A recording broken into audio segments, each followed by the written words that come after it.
नमस्कार दोस्तों, स्वागत करते हैं आप सभी का। दोस्तों, बिहार एसआई मेंस का प्रैक्टिस तो सभी को पता ही होगा, डेली बेस पे चलाया जा रहा है। आप सभी लोग का एग्जाम भी धीरे धीरे नज़दीक आता यानी आना शुरू हो चुका है। 11 अक्टूबर को आप सभी को पता ही है एग्जाम आप सभी लोग का है।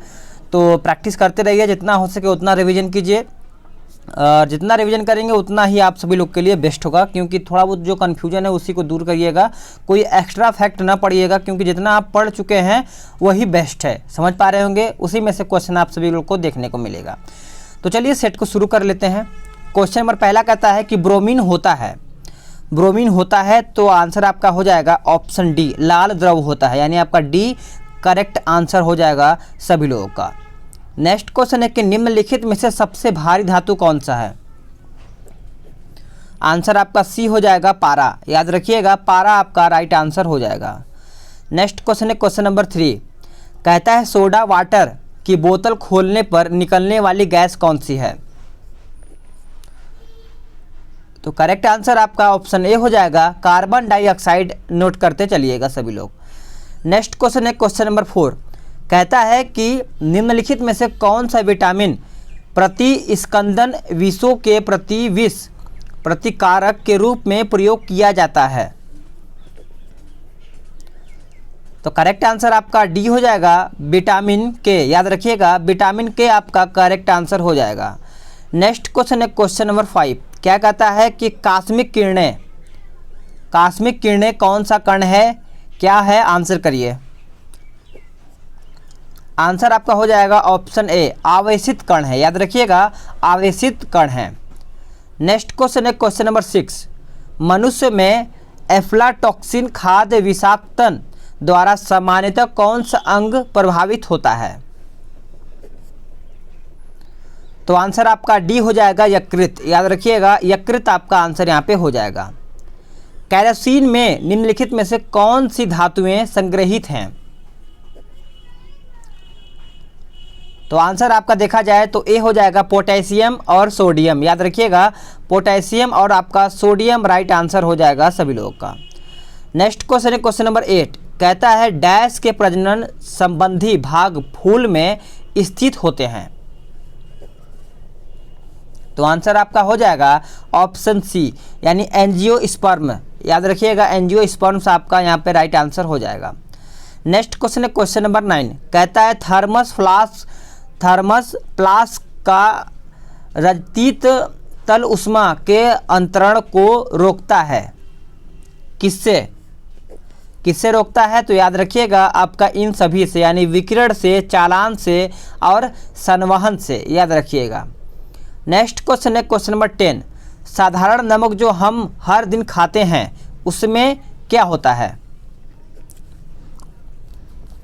तो उसमें देखा जाए तो सोडियम और क्लोराइड होता है, यानी ए आपका राइट आंसर हो जाएगा सभी लोगों का। नेक्स्ट क्वेश्चन है क्वेश्चन नंबर 11, कहता है उपग्रह का उपयोग किया जाता है टेलीविज़न के लिए। याद रखिएगा, टेलीविज़न के लिए। नेक्स्ट है कि एक त्रिआधारित अम्ल का अणु भार 176 है, इसका समतुल्य भार कितना होगा। तो इसका समतुल्य भार देखा जाए तो आपका 58.66 हो जाएगा। याद रखिएगा, सी आपका राइट आंसर हो जाएगा। नेक्स्ट क्वेश्चन है क्वेश्चन नंबर 13, कहता है कि रासायनिक तत्वों के दूसरे तत्वों से योग करने की क्षमता का पता लगाया जाता है किससे। तो ये पता लगाया जाता है संयोजकता से। याद रखिएगा, संयोजकता से। नेक्स्ट क्वेश्चन है कि किस रक्त वर्ग के व्यक्ति सर्वदाता यानी यूनिवर्सल डोनर कहलाते हैं। तो आंसर आपका सी हो जाएगा, यानी सर्वदाता ओ होता है और सर्वगाही देखा जाए तो आपका ऑप्शन ए हो जाएगा, यानी ए बी हो जाएगा। पालक के पत्ते किसके प्रबल स्रोत हैं। पालक के पत्ते किसके प्रबल स्रोत होते हैं। तो करेक्ट आंसर देखा जाए तो ऑप्शन बी हो जाएगा, आयरन के। क्या हो जाएगा, इसमें आपको लोहा की मात्रा देखने को मिलता है, आयरन। नेक्स्ट है क्वेश्चन नंबर 16, निम्नलिखित नेताओं में से किसने क्रांतिकारी संगठन यानी अभिनव भारत समाज की स्थापना किया है। तो याद रखिएगा, बी.डी. सावरकर यानी विनायक दामोदर सावरकर आपका यहाँ पे राइट आंसर हो जाएगा। नेक्स्ट है कि सुरक्षा के लिए मराठों के राजस्व के दावों को किस नाम से जाना जाता है? तो आंसर आपका चौथ हो जाएगा, याद रखिएगा चौथ आपका राइट आंसर हो जाएगा।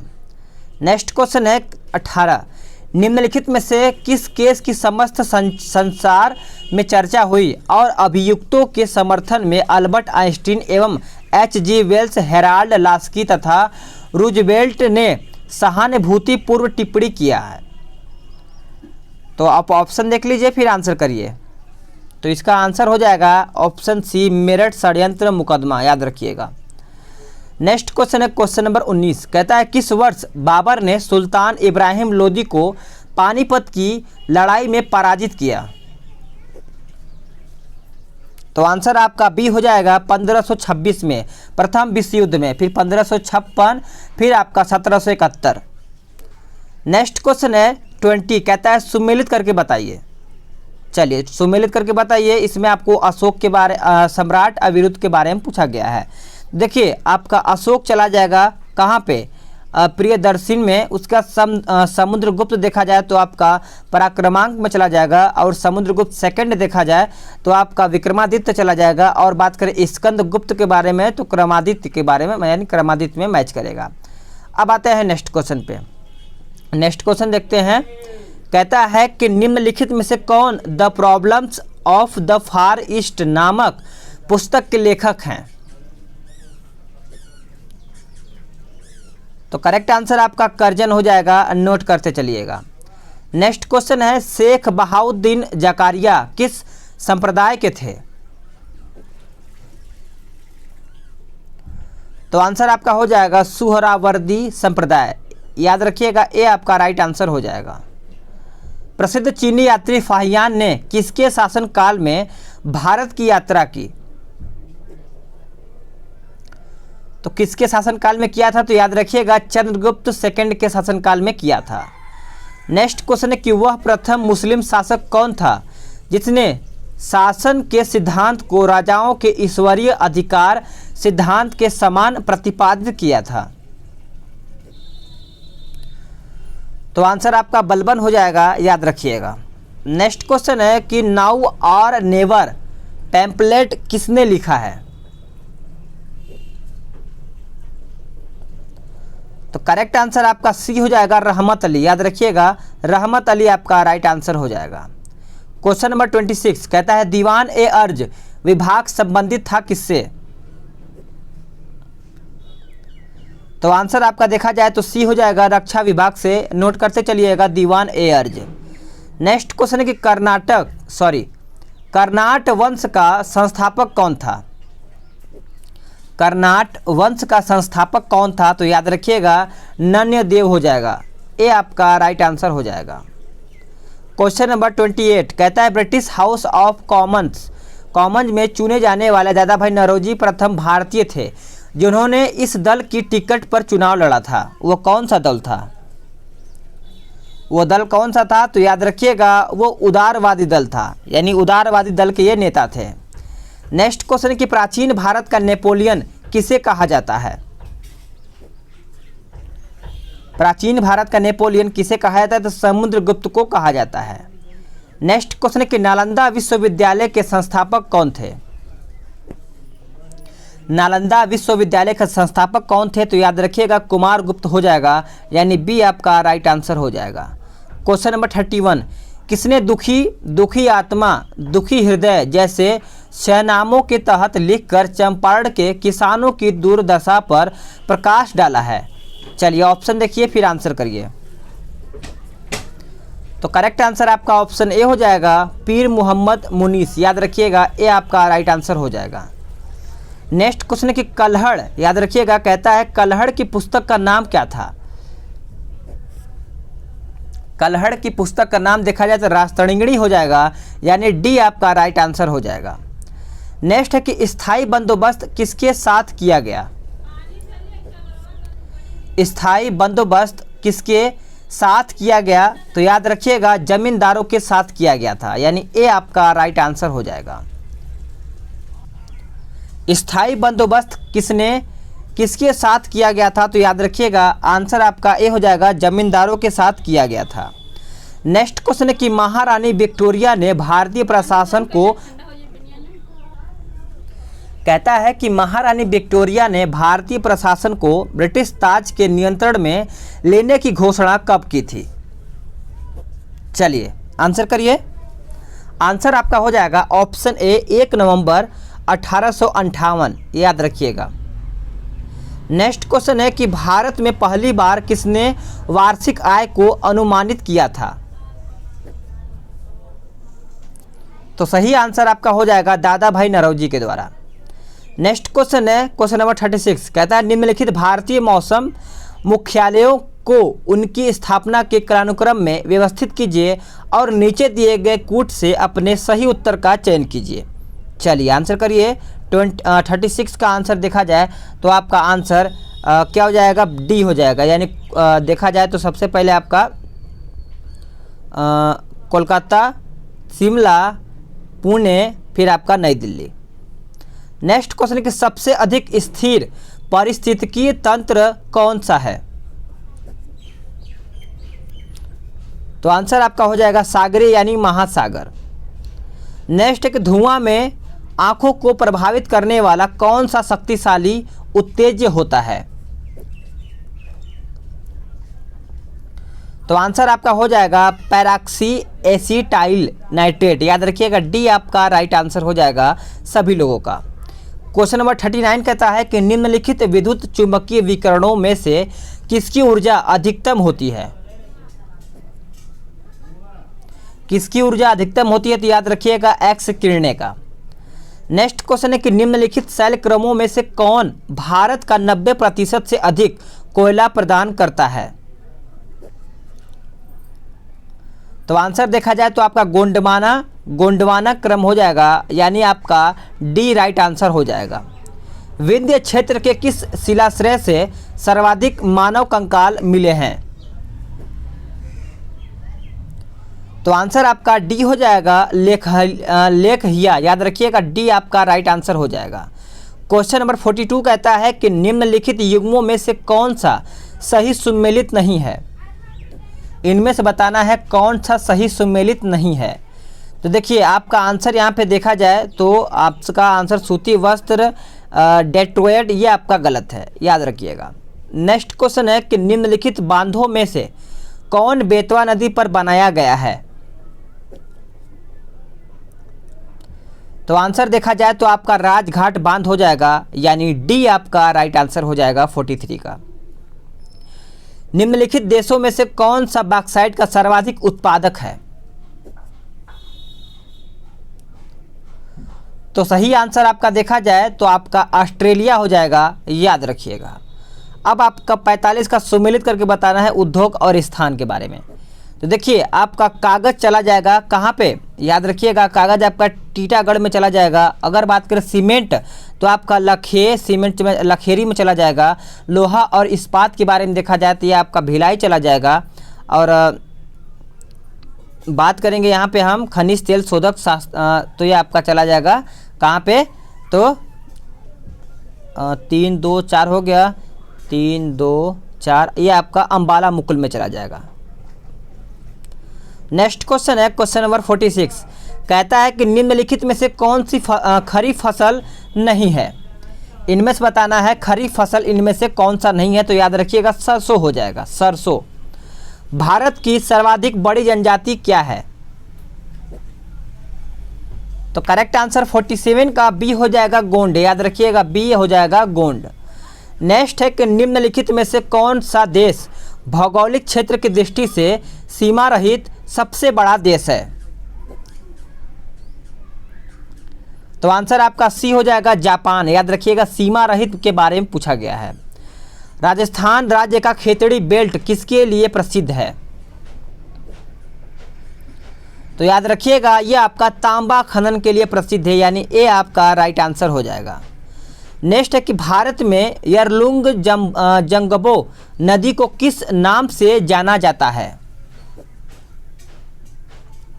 तो करेक्ट आंसर आपका ऑप्शन सी हो जाएगा ब्रह्मपुत्र, याद रखिएगा सी आपका राइट आंसर हो जाएगा। अरब सागर के पानी का औसत खारापन है? चलिए आंसर करिए। तो आंसर आपका हो जाएगा 25 पीपीटी। याद रखिएगा 25 पीपीटी हो जाएगा। क्वेश्चन नंबर 52 सुमेलित करके बताना है। चलिए देखते हैं कौन आंसर करता है 52 का। तो देखिए 52 यही कहता है कि आपका बाढ़ कहाँ पे मैच करेगा, तो ये आपका देखिए उत्तर प्रदेश तथा बिहार के मैदान। भूकंप देखा जाए तो ये आपका जाएगा हिमालय का गिरिपाद क्षेत्र। अगर सूखा देखा जाए तो आपका चला जाएगा मध्य पूर्वी भारत। चक्रवात देखा जाए तो आपका चला जाएगा झारखंड तथा उत्तरी उड़ीसा। नेक्स्ट क्वेश्चन है क्वेश्चन नंबर 53, कहता है कोरबा कोयला क्षेत्र अवस्थित है? तो ये आपका छत्तीसगढ़ में अवस्थित है, याद रखिएगा। माउंट एटना है, तो याद रखिएगा एक ज्वालामुखी है। क्या हो जाएगा? एक ज्वालामुखी है। नेक्स्ट क्वेश्चन है कि निम्न में से कौन सी आग्नेय चट्टान नहीं है? तो करेक्ट आंसर आपका डी हो जाएगा सैल आपका आग्नेय चट्टान नहीं है। नेक्स्ट क्वेश्चन है कि भारत की संविधान सभा की अंतिम बैठक सही तिथि बताइए। तो आंसर आपका सी हो जाएगा 24 जनवरी 1950, याद रखिएगा। नेक्स्ट क्वेश्चन है 57, निम्नलिखित में से कौन सरकारिया आयोग का सदस्य था? तो आंसर देखा जाए तो आपका सी हो जाएगा डॉक्टर SR सेन। याद रखिएगा डॉक्टर SR सेन आपका राइट आंसर हो जाएगा। राज्य वित्त आयोग हैं एक, तो क्या? तो याद रखिएगा संवैधानिक संस्था हो जाएगा, यानी सी आपका राइट आंसर हो जाएगा। नेक्स्ट है कि व्यक्ति स्वतंत्रता के लिए उच्चतम न्यायालय निम्नलिखित में से किस रीट को जारी कर सकता है? तो करेक्ट आंसर आपका सी हो जाएगा बंदी प्रत्यक्षीकरण। याद रखिएगा सी आपका करेक्ट आंसर हो जाएगा। क्वेश्चन नंबर 60, निम्नलिखित में से कौन भारत में संघ राज्य संबंध से संबंधित नहीं है? तो आंसर आपका सी हो जाएगा इंद्रजीत गुप्ता समिति। याद रखिएगा सी आपका राइट आंसर हो जाएगा सभी लोगों का। अगला है 61, निम्नलिखित में से कौन संविधान प्रारूप समिति के सदस्य थे? तो आंसर आपका देखा जाए 61 का, तो सी हो जाएगा अल्लादी कृष्ण स्वामी अय्यर। यानी एक मिनट यहाँ से आंसर देखा जाएगा ना। तो 61 का आंसर आपका सी हो जाएगा, यानी 1 और 3 हो जाएगा। तो याद रखिएगा आपका एन गोपाला स्वामी, उसके बाद अल्लादी कृष्णा अय्यर, याद रखिएगा। नेक्स्ट क्वेश्चन पे आते हैं क्वेश्चन नंबर 62 पे। निम्नलिखित में से किसके द्वारा भारत के नियंत्रक एवं महालेखा परीक्षक के पद का सृजन किया गया था?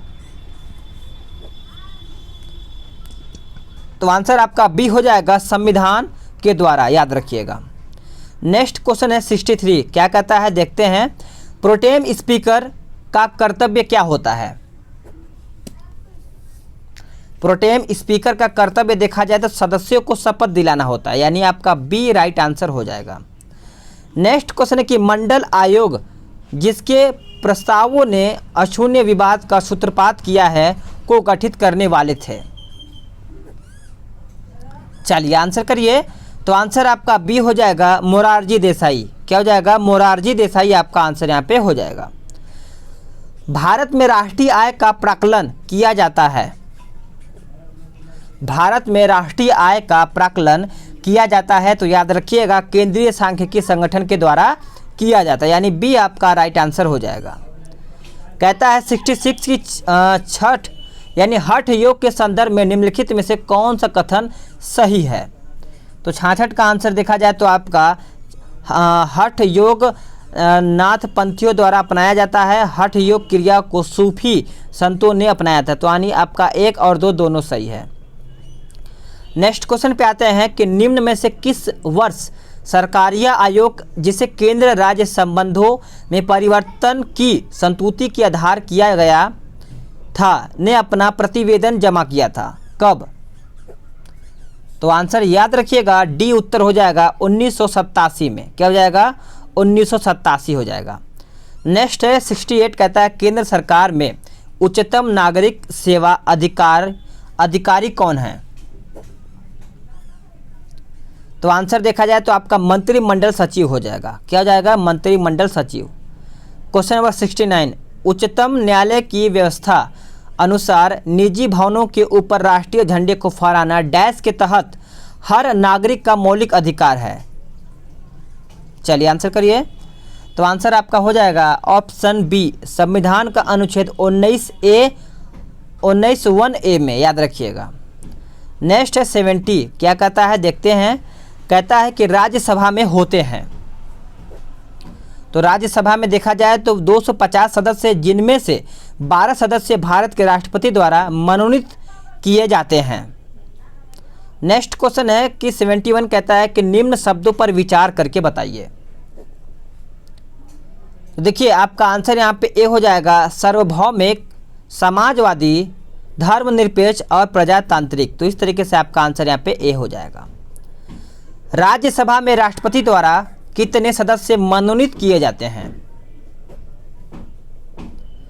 तो आंसर आपका देखा जाए तो 12 हो जाएगा। नेक्स्ट क्वेश्चन है कि भारत में इनमें से कौन सा विषय पंचायती राज संस्थाओं की शक्तियों के अंतर्गत नहीं आता है? तो करेक्ट आंसर आपका बी हो जाएगा, न्यायिक पुनर्विवेक्षण, यानी आपका बी करेक्ट आंसर हो जाएगा। नेक्स्ट है कि लोकसभा का कार्यकाल पूरा होने से पहले भंग किया जा सकता है। चलिए आंसर करिए। तो आंसर आपका देखा जाए तो डी हो जाएगा, प्रधानमंत्री की सिफारिश पर राष्ट्रपति के द्वारा, यानी डी आपका करेक्ट आंसर हो जाएगा सभी लोगों का। सर्वोच्च न्यायालय ने निजता के अधिकार को संविधान के किस मूलभूत अधिकार के अधीन रखा है? तो करेक्ट आंसर आपका 75 का देखा जाए तो अनुच्छेद 21 हो जाएगा, याद रखिएगा। नालंदा परियोजना किस मंत्रालय की परियोजना है? तो आंसर आपका देखा जाए तो अल्पसंख्यक मामले हो जाएंगे, यानी सी आपका राइट आंसर हो जाएगा। क्वेश्चन नंबर 77 कहता है कि असंगठित श्रमिक सामाजिक सुरक्षा अधिनियम पारित हुआ था। तो आंसर आपका हो जाएगा 77 का ऑप्शन सी, 2008 में, याद रखिएगा 2008 में। निम्नलिखित में से कौन सा भारत में भूमि सुधार का हिस्सा नहीं है? तो आंसर आपका देखा जाए तो बहुफसलीय योजना हो जाएगा, याद रखिएगा बहुफसलीय योजना। नेक्स्ट क्वेश्चन है कि किस देश की आर्थिक वृद्धि की सर्वाधिक उपयुक्त माप है? चलिए आंसर करिए।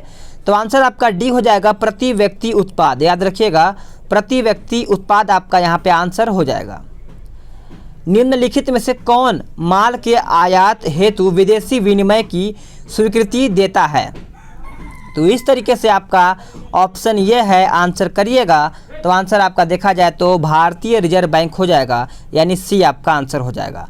तो फ्रेंड्स, आप सभी लोग के लिए मेहनत किया जा रहा है, तो आप सभी लोग वीडियो को लाइक शेयर करिएगा। अगर आप सभी लोग चैनल से नहीं जुड़े हैं तो चैनल को सब्सक्राइब जरूर करिएगा। तो चलिए नेक्स्ट वीडियो में जल्द ही मिलेंगे।